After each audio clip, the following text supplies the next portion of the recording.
धर्मनगरी उज्जैन को शर्मसार करने वाली एक घटना सामने आई है। यहां बड़नगर रोड स्थित गुरुकुल दंडी सेवा आश्रम में शिक्षा अध्ययन करने वाले नाबालिग छात्रों के साथ यौन शोषण और अनैतिक कृत्य का मामला सामने आया है। घटना थाना महाकाल क्षेत्र की है। दो नाबालिग बच्चों ने पुलिस को शिकायत की। मामले की गंभीरता को ध्यान में रखते हुए तत्काल एसपी प्रदीप शर्मा ने बच्चों के बयान लेने के आदेश दिए और प्रकरण दर्ज किया। वहीं एक टीम गठित कर मामले की बारीकी से जांच करवाई जा रही है। बताया जा रहा है कि आश्रम में पंडिताई की शिक्षा दी जाती है। शिक्षा ग्रहण करने के लिए उज्जैन के अलावा आसपास के जिलों के भी बच्चे यहां आते हैं और यहीं रहकर शिक्षा अध्ययन करते हैं। दो नाबालिगों ने पुलिस को बयान दिए और अपने साथ हुए यौन शोषण व अनैतिक कृत्य के बारे में जानकारी दी। इसके बाद पुलिस ने आश्रम के दो आचार्य पर केस दर्ज किया है। एक आचार्य को हिरासत में भी ले लिया गया है, जबकि एक फरार है। आरोप लगाने वाले छात्रों की उम्र लगभग 12 से 14 वर्ष बताई जा रही है। मामले की जांच कर रहे एडिशनल एसपी जयंत सिंह राठौर ने बताया कि एसपी प्रदीप शर्मा द्वारा गठित पुलिस टीम बारीकी से जांच कर रही है। बच्चों के साथ इस प्रकार का अनैतिक कृत्य कितने समय से हो रहा था, इस बात का भी पता लगाया जा रहा है।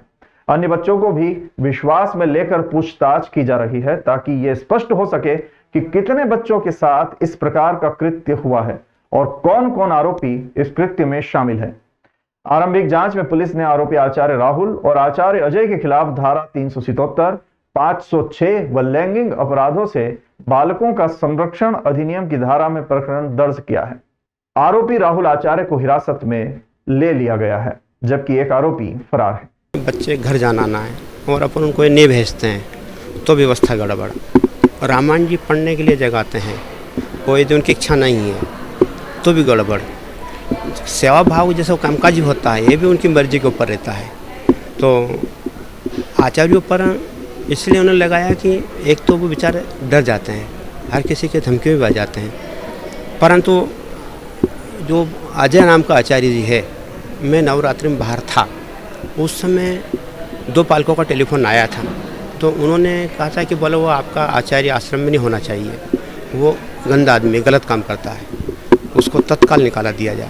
तो सर मैंने उसको तत्काल टेलीफोन से कह करके बाहर कर दिया था जी, उसमें पालकों के कहने के अंतर्गत जी। बाकी क्या सही है, इसके बाद में जब 10-15 दिन हुए तो फिर इनका एक ग्रुप बना आपस में, और ग्रुप बन कर के फिर ये कल ये लोग आए। तो कल यहाँ आए तो इनकी 2 घंटा चर्चा, 3 घंटा चर्चा हुई मेरी उनके बीच में। तो उसमें 2-3 बच्चे आचार्य के विरुद्ध जा रहे हैं। उन्होंने कहा कि बोला हमारे साथ गलत कर्म हुआ। जब उन्होंने ऐसा कहा तो फिर मैंने टीआई साहब को टेलीफोन लगाया और टीआई साहब को बुला करके फिर टीआई साहब आए। तो टीआई साहब ने यहाँ आधा घंटा चर्चा की सब लोगों से, और आधा घंटा बाद कहा कि बोले आप आचार्य और पालक सब वहीं चलते हैं, वहीं चर्चा करेंगे। और फिर आचार्य टीआई साहब के साथ में वो लोग चले गए, आचार्य लोग भी चले गए, राहुल भी और पालक भी और टीआई साहब भी। उज्जैन में बड़नगर रोड पे एक दांडी आश्रम है जो थाना महाकाल के अंतर्गत आता है। वहाँ पे कल रात को 2 बच्चे थाने पे आए थे। उनने थाना प्रभारी को यौन शोषण का बताया था, जिस पे थाना प्रभारी महाकाल द्वारा तत्काल कार्रवाई की गई, प्रकरण पंजीबद्ध किया गया। और जिन आचार्यों पे उनने आरोप लगाए थे उसमें एक आचार्य को हिरासत में लिया जाकर उनसे पूछताछ की जा रही है।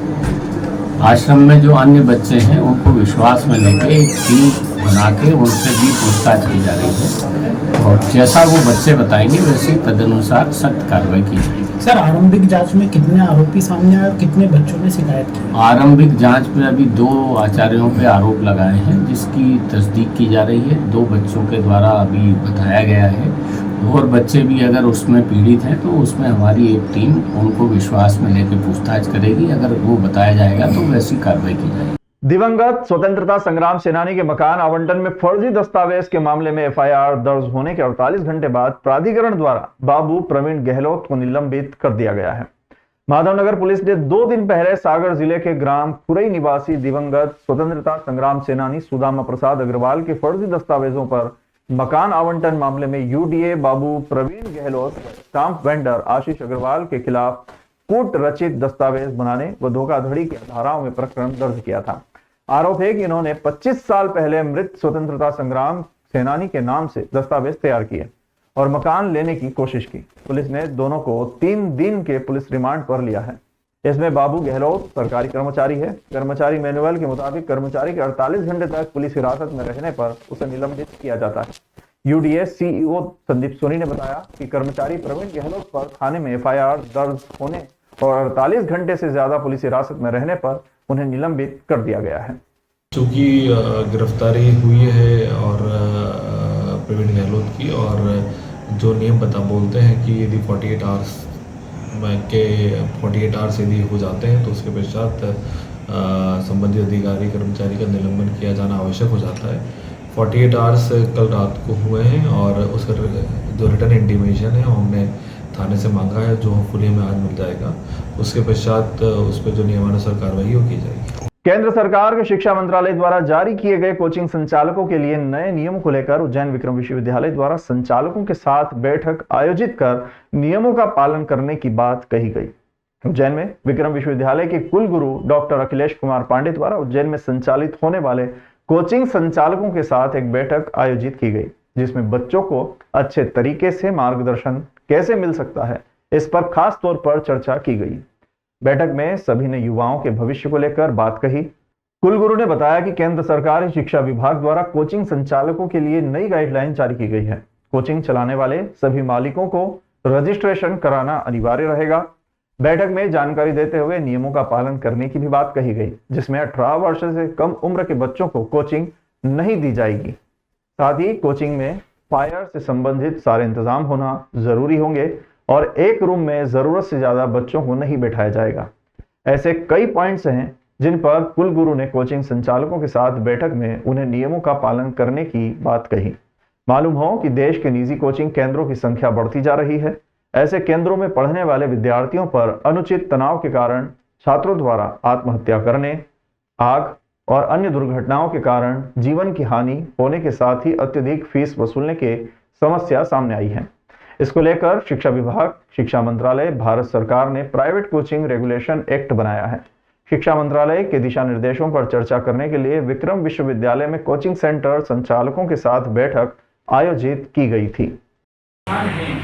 नो डाउट के अच्छे और बुरे संस्थान हर चीज में होते हैं, तो कुछ ऐसे संस्थान हैं जो लगातार मतलब जिनके कारण जो है बच्चों के पेरेंट्स को, सरकार को कई बार बहुत सारी समस्याओं का प्रॉब्लम आता है। दूसरा, टाइमिंग एक बहुत बड़ी चीज़ है। कई बार लड़कियों के साथ में जो कोचिंग सेंटर्स हैं वो कई बैच चलाने के चक्कर में कभी कभी बहुत लेट नाइट तक कोचिंग चला रहे हैं, तो लेट नाइट तक कोचिंग चलाने से जब बच्चे वहाँ से निकलते हैं, खासतौर से गर्ल्स जो है, तो उनके साथ में बहुत सारी ऐसी प्रॉब्लम्स आ रही हैं।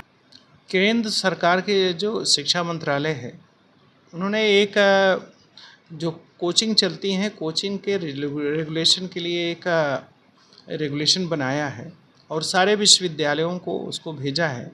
तो आज जो है उसी के सिलसिले में जितने भी उज्जैन के हमारे माननीय संचालक लोग हैं, उनकी एक बैठक बुलाई है कि वो जो रेगुलेशन है वो कैसे इम्प्लीमेंट किया जाए। और उसमें मुख्य बात यह है कि जो बच्चे कोचिंग में पढ़ रहे हैं उनकी सुरक्षा से जुड़ी हुई जानकारियां हैं कि जैसे फायर की व्यवस्था है, कभी कोई आग लग जाती है। बहुत सारी कोचिंग ऐसी हैं जो कई मंजिला बिल्डिंगों में चलती हैं, तो वहाँ जैसे फायर है। और दूसरा ये है कि बच्चों में स्ट्रेस ऐसा देखा जा रहा है कि बाहर कई ऐसी घटनाएं घट रही हैं कि जहाँ बच्चों को बहुत स्ट्रेस है। तो ये संचालकों से मिल करके ये रेगुलेशन को इम्प्लीमेंट करने का उद्देश्य है कि बच्चों से उनकी मेंटल हेल्थ के बारे में, उनकी स्ट्रेस को कम करने में कैसे किया जा सकता है और एक बेहतर तरीके से उन्हें मार्गदर्शन कैसे मिल सकता है, इस पर चर्चा करेंगे। अभी रेगुलेशन के माध्यम से ये कि हायर सेकेंडरी के बच्चे ऊपर के बच्चों को कोचिंग दी जाए, 18 साल से कम को कोचिंग में रजिस्टर्ड ना, और एक तरीके से बच्चों को जहाँ पे कोचिंग दी जा रही है उसका रजिस्ट्रेशन हो। और ये ज़रूरी इसलिए है क्योंकि रजिस्ट्रेशन होता है तो उससे उनको भी बहुत सारी फ़ायदे रहते हैं। तो उसमें एक तरीके से संचालक महोदयों से बात करके इसको प्रभावी तरीके से कैसे सारे उसके पॉइंट्स को लागू किया जा सके, इस पर हम लोगों ने आज चर्चा किया है। सड़क पर हो रहे अतिक्रमण और ट्रैफिक की व्यवस्थाओं के कारण एडिशनल एसपी को चलना पड़ा पैदल, जिसके बाद अतिक्रमण की कार्रवाई हुई जारी।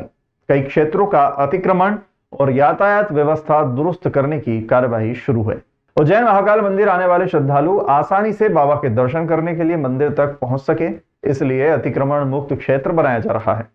पिछले कुछ दिनों में महाकाल मंदिर, कोट मोहल्ला और हरसिद्धि मंदिर क्षेत्र में अतिक्रमण हटाया गया था, जिसके बाद आवागमन सुगम हुआ था। लेकिन आज एडिशनल एसपी जब थाने पर निरीक्षण करने के लिए पहुंचे, तब उन्हें 24 खंबा माता मंदिर से महाकाल थाने तक ट्रैफिक की अव्यवस्थाओं के कारण पैदल जाना पड़ा। इसके बाद उन्होंने थाने के कर्मचारियों को फटकार लगाई और जल्द से जल्द यातायात व्यवस्था को बिगाड़ने वाले लोगों पर कार्रवाई करने की बात कही। एडिशनल एसपी ने मीडिया से चर्चा में बताया कि यातायात व्यवस्था को सुगम करने के लिए गुदरी चौराहा, महाकाल मंदिर, कोट मोहल्ला, दौलतगंज, हरसिद्धि मंदिर, रामघाट, चारधाम मंदिर जैसे क्षेत्र जहां पर अधिक संख्या में श्रद्धालु पैदल भ्रमण करते हैं, वहां पर ऑटो और ई रिक्शा चालकों पर प्रतिबंध लगाते हुए यातायात व्यवस्था को दुरुस्त करने की कार्यवाही की जा रही है। इस क्षेत्र में जिन्होंने भी अतिक्रमण किया है, उन्हें नगर निगम के माध्यम से हटाया जा रहा है। महाकाल मंदिर के आसपास जो अतिक्रमण लगातार हो रहा था, उसको देखते हुए हमारे पुलिस अधीक्षक महोदय द्वारा एक टीम गठित की है, जिसमें हमारे यातायात के डीएसपी, नगर निगम के कुछ अधिकारी और थाने का बल साथ में रहता है। वो सतत निरंतर कार्रवाई कर रहा है। जो महाकाल मंदिर से कोट मोहल्ला तक का जो रोड थी, जो पहले अतिक्रमण से पूरी भरी हुई थी, उसको अभी एक अभियान के तौर पे साफ किया गया है और श्रद्धालुओं को आने जाने में सुविधा हो रही है। ऐसे ही हरसिद्धि रोड, गुदरी चौराहे से जो अंदर आते हैं वो, और कोट मोहल्ला से उपकेश्वर होते हुए दौलतगंज तक का भी जो रोड है, जो अतिक्रमित है, उसको अतिक्रमण हटाया जाएगा और निरंतर कार्रवाई जारी रखी जाएगी। मध्य प्रदेश क्रिकेट एसोसिएशन द्वारा आयोजित AW कामड़ीकर ट्रॉफी उज्जैन संभाग रहा उप विजेता। उज्जैन संभाग ने अपने लीग मैच में ग्वालियर संभाग, इंदौर संभाग और जबलपुर संभाग को हराकर फाइनल में अपनी जगह बनाई। फाइनल मैच में उज्जैन का मुकाबला भोपाल संभाग से था, जिसमें भोपाल संभाग का प्रथम एनिगा की लीड पर विजेता घोषित किया गया। उज्जैन और भोपाल के मध्य खेले गए फाइनल मैच में भोपाल ने पहले बल्लेबाजी करते हुए 279 रन बनाए, जिसमें सर्वाधिक दिव्यांशु श्रीवास्तव ने 108 रन बनाए और उज्जैन की टीम 190 रन पर सिमट गई, जिसमें श्रेयांश कारोसिया ने सबसे अधिक 98 रन की पारी खेली। इस फाइनल टूर्नामेंट के मुकाबले में पहले इनिंग की बढ़त के आधार पर भोपाल को विजेता घोषित किया गया। इस स्पर्धा में आकाश शर्मा ने 25 विकेट लिए, परीक्षित धिग ने 16 विकेट। इस टूर्नामेंट में खिलाड़ियों के उत्कृष्ट प्रदर्शन के आधार पर मध्य प्रदेश टीम में संभावित उनका सिलेक्शन होगा। खिलाड़ियों की इस उपलब्धि पर उज्जैन संभागीय क्रिकेट एसोसिएशन के अध्यक्ष यूनुस शेख, सचिव सुरेंद्र काबर, कोच अनिमेश राय, मैनेजर रुपेश प्रजापति, नितिन श्रीवास्तव आदि ने हर्ष व्यक्त किया। हम डिवीज़न का एक टूर्नामेंट खेलने गए थे, जिसमें मेरे 4 मैच में 16 विकेट थे और हमारे कोच अब हमको इतना अच्छा सिखाते, उनकी वजह से हम ऐसा खेल पाए। कौन है आपके कोच? नितिन श्रीवास्तव। क्या बताते आपको? हमारे बॉलिंग के बारे में, हमारी गलती जो हुई है हम और उस पर सुधार करने के लिए। अभी क्या लगता है आपने 16 विकेट लिए, आगे किस प्रकार से चांस है? मैंने 16 विकेट लिए, तो इस वजह से शायद लगता है कि मेरे को आगे MP की टीम में खेलने का मौका मिले। मेरा नाम युवराज खटवानी है। हम AW कामड़ीकर ट्रॉफी खेलने गए थे, इंदौर में हुआ था। 10 डिविजन्स थे, 2 टीमें फाइनल में पहुंची थी। हमारी टीम उज्जैन उप विजेता थी। हमारे यहाँ से विशेष प्रदर्शन प्रेक्षित ढिंग ने लिए 16 विकेट लिए थे। आकर्ष शर्मा 23 विकेट थे। श्रेयांश कनेरिया ने 98 रन बनाए थे। कौन विजेता दिया इसमें? भोपाल डिवीज़न। कितने रन से उन्होंने विजय प्राप्त किया? 170। कहाँ से टीम आई थी पूरे देश में से? इंदौर, भोपाल, उज्जैन, नर्मदापुरम और भी थी। अभी जो मैच आपने खेला, इसमें आगे क्या स्कोप मिलेगा आपको? आगे मध्य प्रदेश खेलने का स्कोप मिलेगा, फिर वहाँ से इंडिया टीम के लिए सिलेक्शंस होंगे। IPL, रणजी ट्रॉफी, ये सब लीग्स होगी, इनके द्वारा इंडिया टीम में सिलेक्शन होगा।